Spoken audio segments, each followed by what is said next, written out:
하나님이 함께 하시는 은혜와 평강이 오늘도 여러분 가운데 충만하기를 기원합니다. 오늘의 말씀이 저와 여러분 모두에게 큰 위로와 소망이 되기를 원합니다. 힘과 용기를 주시는 하나님이라는 주제로 오늘 함께 말씀을 나누도록 하겠습니다. 아기 때 가지고 놀던 장난감 중에 기억나는 것이 하나 있습니다. 바로 오뚜기였습니다. 아마도 어린 시절 오뚜기를 가지고 놀았던 기억들이 있을 겁니다. 신기하게도 오뚜기는 넘어뜨려도 곧 바로 다시 일어나 제자리로 돌아오지요. 아기는 자라면서 걷기까지 수없이 많이 넘어집니다. 아마도 그러한 오뚜기를 선물하는 것은 넘어져도 다시 일어나서 건강한 삶을 살라는 의미에서 그런 장난감을 선물한 것 같아요. 우리도 살아가다 보면 뜻하지 않는 어려운 환경 때문에, 질병 때문에 넘어질 때도 있고요, 쓰러질 때도 있습니다. 그렇다고 그냥 마냥 주저앉아 있을 수만은 없는 일이지요. 우리의 구원자가 되시는 주님을 바라보면서 다시 오뚜기처럼 일어나야 될 줄로 믿습니다. 미국의 16대 대통령이었고 흑인 노예 해방운동에 앞장섰던 아브라함 링컨을 여러분 다 아실 겁니다. 그도 역시 수많은 실패와 고난의 잔을 마셨던 사람입니다. 그럼에도 불구하고 그는 오직 하나님의 도우심을 겸손히 바라보며 자신의 믿음을 지켰습니다. 그가 이렇게 말했다고 합니다. 내가 걷는 길은 험하고 미끄러웠습니다. 그래서 나는 자주 미끄러져 길바닥에 넘어지곤 했습니다. 그러나 나는 곧 일어나 기운을 차리고 내 자신에게 말했습니다. 괜찮아. 길이 약간 미끄럽긴 해도 낭떠러지는 아니야. 아브라함 링컨이 그렇게 다시 일어설 수 있었던 것 역시 바로 신앙의 힘이었습니다. 하나님께 대한 믿음이 그를 다시금 일어나게 만들었다는 것이지요. 인생의 절박한 위기에서 이렇게 하나님의 도우심을 구하며 신앙으로 승리한 사람들을 우리는 성경에서 많이 만나 볼 수 있습니다. 그중 한 사람이 바로 오늘 본문에 소개되고 있는 다윗입니다. 오늘 본문을 통해 우리는 다윗이 인생의 위기를 어떻게 이겨냈는가를 살펴볼 겁니다. 먼저 본문의 상황을 간략하게 소개하도록 하겠습니다. 다윗이 왕이 되기 이전에 있었던 일입니다. 사울에게 계속 쫓기는 삶을 살다가 생명이 위태롭게 되자 결국 다윗은 하는 수 없이 블레셋 지역에 있는 가드 왕 아기스에게 도움을 청하게 됩니다. 이때 다윗을 따르는 사람이 약 600명 정도 되었는데 이들은 모두 사울의 통치에 대한 불만이 있거나 어려움을 당한 사람들이었습니다. 그런데 그곳에 정착한 지 얼마 지나지 않아서 블레셋과 이스라엘이 전쟁을 하게 됐습니다. 당연히 블레셋의 도움을 받던 다윗은 가드왕 아기스의 편이 되어 전쟁에 참여하게 되지요. 잘못하면 동족끼리 전쟁하게 될 상황이었습니다. 그런데 블레셋 연합 군대의 다른 왕들이 다윗이 자기들과 함께 싸우는 것을 상당히 부담스럽게 여기고 혹시나 다윗이 반란을 일으키기라도 한다면 자신들에게 큰 어려움이 생길 것을 알고 다윗의 참전을 거절하게 되지요. 그래서 결국 다윗은 그의 군사들 600명을 거느리고 전쟁에 참여했다가 싸워보지 않고, 그것도 어찌 보면 감사한 일이지요. 동족과 함께 칼을 휘두르면서 서로 죽고 죽여야 한다는 것처럼 비참한 일이 어디 있습니까? 어찌 보면 그것도 하나님의 은혜였다고 보여집니다. 결국 사흘길을 갔다가 다시금 돌아오면서 자신들이 머물고 있었던 시글락에 도착을 하는데 이게 웬일입니까? 아말렉 사람들이 남자들이 없는 틈을 타가지고 이 시글락을 공격해서 마을을 다 불사르고 그리고 아녀자들을 납치해 간 겁니다. 물론 짐승들까지도 다 그냥 데리고 간 것이지요. 결국은 그러한 상황이 그들 앞에 펼쳐졌을 때 다윗과 600명의 군사들은 절망할 수밖에 없었던 겁니다. 1절과 2절에 보면은 그 상황을 이렇게 소개하고 있지요. 그들이 시글락을 쳐서 불사르고 거기 있는 적관한 늙은 여인들은 한 사람도 죽이지 아니하고 다 사로잡아 끌고 자기 길을 갔더라 그랬어요. 아말렉 사람들이 그렇게 시글락에 살고 있었던 다윗과 그의 부하들의 가족들을 다 데리고 간 겁니다. 가족들은 하나도 없습니다. 집들은 전부 불에 타 소각되어져 버리고 말았습니다. 짐승들도 다 잡아갔고 남은 것은 폐허뿐입니다. 3일 전만 해도 손을 흔들며 승리하고 돌아오라던 격려해 주었던 가족들이었습니다. 이제는 가족들과 편히 함께 쉴 수 있겠구나 하는 마음을 가지고 돌아왔는데 아무것도 남은 것이 없는 상황이 펼쳐진 겁니다. 자녀들까지 다 잡혀가고 말았습니다. 이들이 죽었는지 살았는지 알 수도 없는 노릇이지요. 그 절망이 얼마나 컸겠습니까? 4절에 보면 그 상황을 이렇게 소개하고 있어요. 다윗과 그와 함께한 백성이 울 기력이 없도록 소리를 높여 울었더라 라고 말입니다. 이 장면이 상상이 가십니까? 얼마나 절망적인 상황을 봤으면 그들이 그렇게 목 놓아 울었겠습니까? 희망을 가질 만한 어떤 가능성도 보이지 않았습니다. 사람이 아무리 절망적인 상황에 처해도 희망이 보이면 포기하지 않습니다. 그런데 이 상황은 희망이라고는 찾아볼 수 없는 상황이었습니다. 완전 폐허 그 자체입니다. 인간이 어떻게 해볼 수 없는 상황이 된 것이지요. 다윗과 모든 사람들이 목을 놓아 울었습니다. 어떻게 설명할 수 없는 일이 일어난 겁니다. 지금 다윗과 그의 부하들은 망명 생활을 하고 있습니다. 남의 나라에서 산다는 것이 그렇게 쉬운 일은 아니지요. 비록 블레셋 왕이 잘 대해주기는 하지만 남의 땅입니다. 남의 눈치 봐야 합니다. 불합리하고 불편한 것이 있어도 내 목소리 제대로 내지 못하고 사는 것이 망명 생활 아닙니까? 더구나 언제 어디서 나타나 자기들을 죽일지 모르는 사울의 특공대의 위협도 있었습니다. 이런 때는 가족들이 큰 힘이 되지요. 이 상황이 더 힘들었던 이유는 같이 고생만 하던 가족들이 그렇게 되었기 때문입니다. 곧 이제 편하게 살게 될 거라고 생각을 했는데 계속 힘든 상황을 하고 또 계속 쫓겨다니는 그러한 어려움을 경험하다가 이제 한 곳에 정착해서 블레셋 사람들의 도움을 받아가면서 안식을 누릴 수 있다고 생각을 했는데 사랑하는 가족들이 다 붙잡혀 갔으니 얼마나 절망적이었겠습니까? 너무나 절망적인 상황에서 여러분 목 놓아 울어본 적이 있습니까? 여러분이 이런 상황이라면 어떻게 하시겠습니까?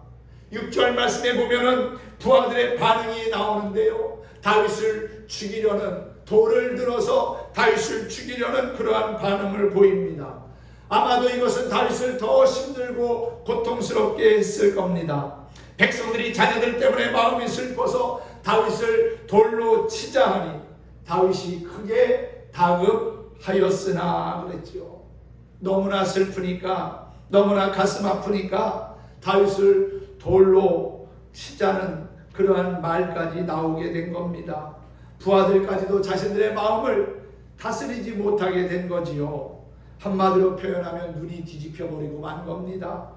그렇게 믿고 따랐던 다윗을 원망하기 시작했습니다. 다윗 때문에 이렇게 되었다고 생각을 한 거지요. 사람들 사이에서 다윗을 돌로 치자는 얘기가 돌기 시작합니다. 아직 행동으로 옮기지는 않았지만 사람들의 다윗을 바라보는 눈빛과 얼굴 표정이 아마도 달라졌을 겁니다. 금방이라도 돌을 들게 될 상황이 된 겁니다. 엎친 데 덮친다는 말은 바로 이러한 상황을 두고 말한 것 같습니다. 다윗은 그야말로 진퇴양난의 상황에 처하게 되었습니다. 목숨을 걸고 충성을 약속했던 부하들까지 돌을 들고 덤비려는 상황에서 무엇을 할 수 있겠습니까? 아마 보통 사람 같으면 자기가 먼저 칼을 빼서 자결하고 말았을 겁니다. 부하들에게 돌에 맞아 죽는 것보다 차라리 내 손으로 죽는 것이 낫다는 그러한 생각을 했을지도 몰라요. 만약 다윗이 여기서 극단적인 행동을 했다면 오늘날 우리가 그렇게 신앙의 모델로 담고 싶어하는 다윗은 없었을 겁니다. 후에 그가 이스라엘의 왕이 되는 축복도 누리지 못했을 겁니다. 인생을 살다 보면 원치 않게 이런 일을 겪기도 합니다. 다윗은 이런 상황을 어떻게 했습니까? 6절에 보면은 그 다윗의 행동을 아주 한 줄로 간략하게 소개하고 있는데 어떻게 말합니까? 그의 하나님 여호와를 힘입고 용기를 얻었더라 라고 했지요. 할렐루야. 이런 절망적인 때에 그는 하나님을 바라봤습니다. 하나님을 찾았습니다. 6절의 말씀을 통해서 볼 때 그는 하나님께 두 가지를 요청했다고 보여집니다. 첫째는 이 상황을 이겨나갈 수 있는 힘을 주시옵소서. 하나님 도와주시기를 원합니다. 하나님 또한 나에게 헤쳐나갈 수 있는 용기를 주시옵소서. 힘을 주시고 용기를 주셔서 이 위기를 이겨나가게 하여 주옵소서. 여러분, 이게 바로 실력입니다. 다른 게 실력이 아니라 이렇게 하나님의 도움을 구할 수 있는 것 자체가 바로 영적인 실력이라는 거예요. 신앙의 실력이라는 겁니다. 인생의 위기 때 하나님을 바라볼 수 있는 능력, 사람들이 다 등을 돌리고 배신할지라도 하나님께서 함께 하심을 믿는 그 믿음의 능력, 그리고 앞이 캄캄할 때 빛 대신 하나님을 바라볼 수 있는 능력, 그것이 바로 실력이라는 것이지요. 절망 중에서 다시 일어날 수 있는 용기, 이게 다 실력 아닙니까? 그런데 이러한 실력이 하루아침에 생깁니까? 아닙니다. 평소에 갈고 닦아야 합니다. 평소 신앙이 위기 때에 빛을 발할 수 있다는 것입니다. 여러분 생각해 보십시오. 이런 상황을 주신 하나님을 원망할 수도 있지 않습니까? 하나님이 우리를 위해 해주신 것이 뭐가 있느냐? 등을 돌리고 원망할 수도 있잖아요. 아마 부하들 가운데는 이렇게 말한 사람들도 있을지 모릅니다. 정말 하나님이 살아계신다면 우리에게 이런 일이 일어날 수는 없다. 하나님이 우리를 버리신 것이 아니냐? 하나님이 우리를 위해 해주신 것이 뭐가 있냐? 머리카락 하나까지 세고 계시다면서 우리 가족들 다 잡혀가게 하고 집들 다 불타는데 하나님은 도대체 뭘 하신 거냐? 뭘 보고 계셨느냐? 우리가 어떻게 하나님을 믿고 예배하며 내 삶을 맡길 수 있겠느냐? 그렇게 원망과 불평 섞인 소리를 토해낼 수도 있었을 거라는 사실이지요. 그런데 여러분, 다윗은 역시 하나님의 사람이었습니다. 원망하지 않고 하나님을 바라보았다는 것이지요. 그를 따르는 군사들은 절망하고 낙심했지만 다윗은 그 상황에서 하나님을 향하여 눈을 들었습니다. 하나님의 도움을 구한 것이지요. 하나님을 바라봄으로 힘을 얻었다는 것입니다. 할렐루야.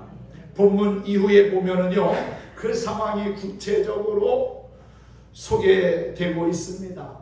8절에 보면은 다윗이 하나님께 묻지요. 내가 저 아말렉 군대를 쫓아가면 따라잡을 수 있겠습니까? 하나님이 대답하시며 약속합니다. 쫓아가. 내가 반드시 따라잡고 도로 찾으리라. 잃어버린 것들을 다시금 찾게 하시겠다는 겁니다. 잃어버린 가족들, 아내와 자녀들, 또한 재물까지도 짐승까지도 도로 찾을 수 있게 하시겠다는 것이지요. 9절 이하에 보면은요, 다윗이 바로 일어나 그 뒤를 쫓아갔다고 했습니다. 조금 전까지도 목을 놓아 울던 사람들이 전부 일어나 전심으로 아말렉을 추격하기 시작합니다. 그런데 이들의 육체적인 상태가 결코 좋지 않았습니다. 사흘길을 걸어서 전쟁터에서 돌아온 상황입니다. 배도 고프고 지치고 힘들었습니다. 조금 전까지도 그렇게 절망하고 돌을 쳐 죽이려고 했던 사람들이 어디서 그 힘이 나왔는지 다시 일어나 달리기 시작했다는 것이지요. 사무엘상 30장 17절 말씀을 보면은 다윗이 새벽부터 그 다음날 저녁 때까지 적을 쳤다고 했습니다. 꼬박 이틀을 친 겁니다. 밥 먹을 시간도 없이 잠잘 시간도 없이 쉬지 못하면서 이틀 동안 전쟁을 한 것이지요.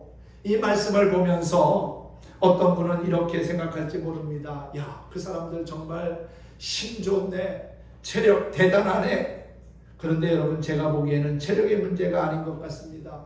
이미 체력은 바닥 날 대로 난 상황입니다. 며칠 전 한계에 다 다다랐습니다. 9절과 10절 말씀을 보면은 이에 다윗과 그와 함께한 600명이 가서 부솔 시내에 이르러 뒤떨어진 자를 거기 머물게 했는데 몇 사람이 머물렀다는 거예요? 200명이 더 이상 싸울 기력이 없어서 지쳐서 남게 되고 다윗은 나머지 400명을 이끌고 쫓아갔다는 것이지요. 전체 600명의 군사들 가운데 200명은 너무 힘들고 피곤해서 더 이상 움직일 수 없었다는 겁니다. 3분의 1이 기진맥진한 거지요. 그 정도면 나머지 사람들 아무리 체력이 좋다 할지라도 무척 힘들고 지쳐 있었을 겁니다. 그런데 가서 꼬박 이틀 동안 적을 칠 수 있었던 그 힘은 어디서 나온 것일까요? 하나님이 주신 것인 줄 믿습니다. 하나님이 함께 하시며 도우신 결과라고 믿습니다. 18절과 20절의 말씀을 한번 보십시오.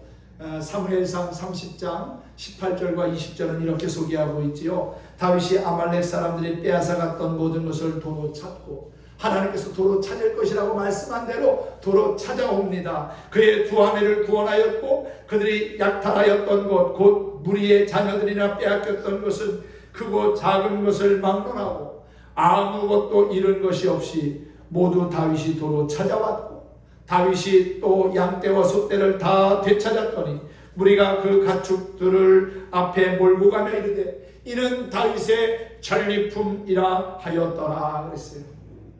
하나님을 의지하고 행한 결과는 항상 아름답습니다. 나중에는 여기저기 전리품을 선물로 나누기까지 했다고 했어요. 승리했을 뿐만 아니라 그 승리를 여러 사람들과 함께 나누는 축복도 경험했습니다. 이것이 바로 신앙의 실력이고 힘 아니겠습니까?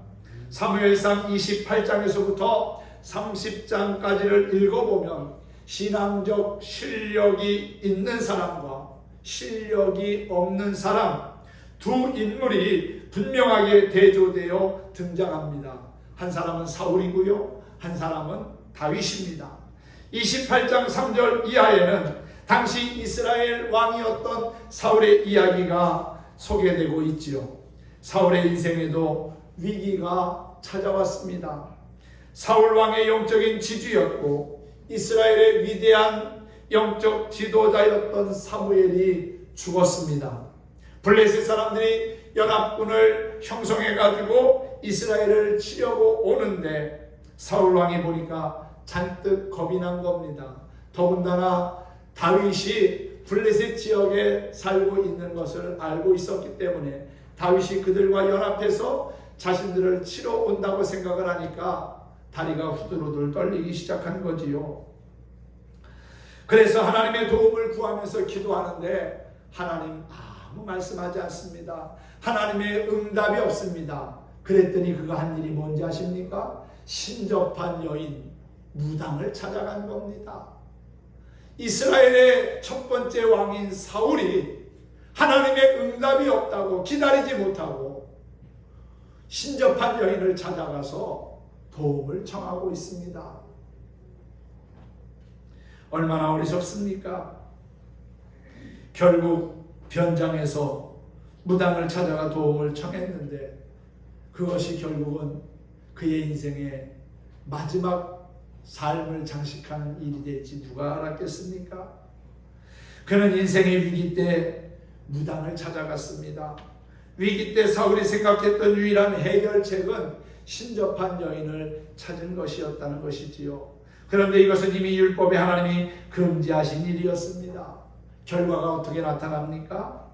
무당의 인도를 받으려 했던 사울의 인생은 무서운 실패를 경험하게 되지요. 상황이 바뀌기는커녕 오히려 더 악화되었다는 겁니다. 본문에서 한 장 넘어가서 31장에 가서 보면은 처참하게 무너지는 사울의 가문을 보게 됩니다. 하나님께 등을 돌리고 무당을 찾아갔던 이의 종말이 어떠한지를 보여주고 있지요. 특별히 31장 6절에는 이렇게 기록하고 있습니다.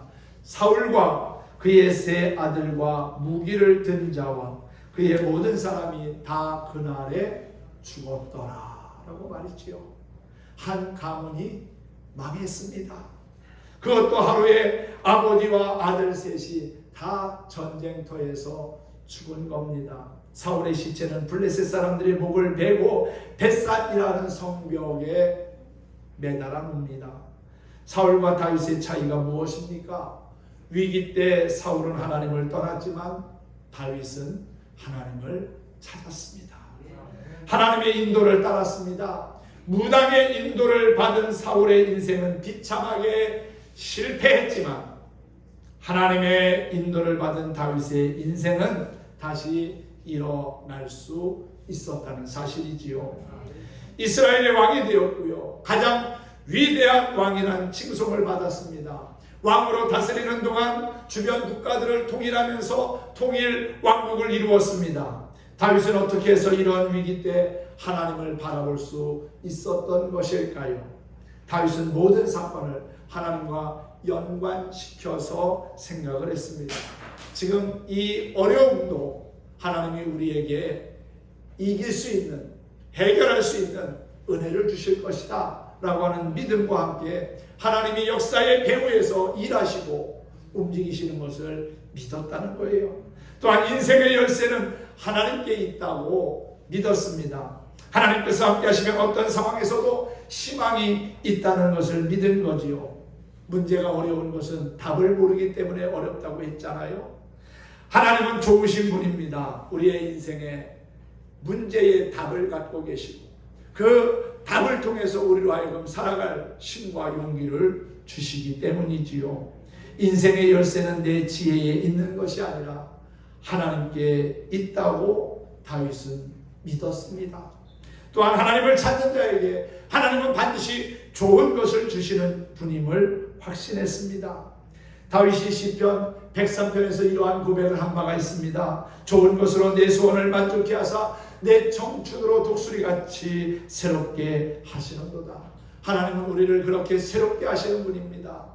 우리에게 좋은 것을 아끼지 아니하고 주시는 분입니다. 하나님이 우리에게 주신 최고의 선물이 무엇입니까? 바로 독생자이신 예수 그리스도 아닙니까? 왜 그분을 이 땅에 보내셨고 십자가에서 못 박아 죽이셨습니까? 우리를 죄 가운데서 건지시고 구원하시기 위함이 아니었습니까? 최고의 선물을 주신 하나님, 그 하나님은 지금도 우리와 함께 하시는 전능하신 분입니다. 하나님은 변함이 없으신 분입니다. 사람은 상황에 따라서 자신의 유익과 이익에 따라서 변하기도 하고 변질되기도 하지만 하나님은 말씀하신 것을 이루시는 신실하신 분이고 또한 정말 좋으신 분입니다. 내가 어떠한 상황을 만나더라도 하나님은 항상 나와 함께 하신다는 사실을 믿고 변함없는 진리 안에 우리도 살아가야 될 줄로 믿습니다. 또한 하나님은 전심으로 자기를 찾는 자를 결코 빈손으로 돌려보내지 않는다는 것을 그는 확신했습니다. 하나님은 우리의 소원을 만족해 하시는 분입니다. 시편 40편에 보면 내가 여호와를 기다리고 기다렸더니 귀를 기울이사 나의 부르짖음을 들으셨도다. 나를 기가 막힌 웅덩이와 수렁에서 끌어올리시고 내 발을 반석 위에 두사 내 걸음을 견고하게 하셨도다 그랬지요. 다윗이 이러한 고백을 할 수 있었던 것, 그것은 하나님이 자신과 함께 하심을 믿었기 때문이지요. 사랑하는 성도 여러분, 감당할 수 없는 큰 위기와 시험을 만나면 낙심하고 좌절하지 마시고요, 하나님을 의지하며 찾으시기 바랍니다. 삶이 너무 어두워 빛이 보이지 않을 때도 눈을 들어 하나님을 의지하시기를 바랍니다. 사람이 배신하고 떠나고 무시할 때도 하나님을 찾으십시오. 인생의 먹구름이 몰려와도 하나님께 용기를 달라고 요청하시기 바랍니다. 내 인생의 답을 가지신 하나님이 하시면 됩니다. 하나님이 역사하시면 능치 못함이 없을 겁니다. 더 이상 문제는 없습니다. 다윗을 포함하여 믿음의 선진들과 함께 하신 하나님께서 지금 우리와도 함께 하심을 믿으시기 바랍니다. 날 구원하신 주님을 바라보면서 담대한 믿음을 가지고 나아갈 때 우리는 그분이 주시는 힘과 용기를 얻게 될 거라고 확신합니다. 오늘도 찬양하면서 말씀을 마치도록 하겠습니다. 찬송가 458장을 함께 찬송하겠습니다. 힘이 들고 어려운 상황을 만날지라도 낙심하지 말고 내게 주어진 십자가 지고 주님을 따르면 반드시 좋은 날 기적의 역사를 보게 될 것입니다. 힘과 용기를 주시는 그 하나님, 지금도 나와 함께 하시는 전능하신 하나님을 믿고 십자가 지고 주님을 따르겠다는 마음으로 함께 찬양하겠습니다.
살아가면서 우리는 참 여러 가지 힘들고 어려운 상황들을 많이 만납니다. 낙심하게 되고요, 주저앉게 되고요, 또한 눈물을 흘릴 때도 있지만은 하나님이 위로하심을 기억하면서 하나님을 바라보고 일어나야 될 줄로 믿습니다. 우리 믿음의 선진들과도 함께 하시며 힘과 용기를 주셨던 그 하나님, 그분은 지금도 살아계신 나의 하나님이시고 나의 아버지십니다. 연약한 우리 인생을 그냥 부활처럼 내버려 두지 아니하시고 긍휼히 여기시고 우리를 하여금 살아갈 힘과 용기를 주시는 참 좋으신 아버지라는 사실이지요. 다윗과 함께하면서 모든 잃었던 것들을 되찾게 하셨던 그 하나님이 오늘을 살아가는 우리와도 함께 하시면서 선한 역사 이루실 것을 기억하고 감사하는 가운데 흔들림이 없는 믿음으로 주님을 의지하는 우리 모두가 되었으면 합니다. 하나님은 우리에게 정말 좋은 것을 주시는 참 좋으신 분입니다. 그분께 감사하면서 새롭게 시작하는 한 주간도 믿음으로 승리하는 우리 모두가 되기를 예수님의 이름으로 축원합니다. 축복합니다.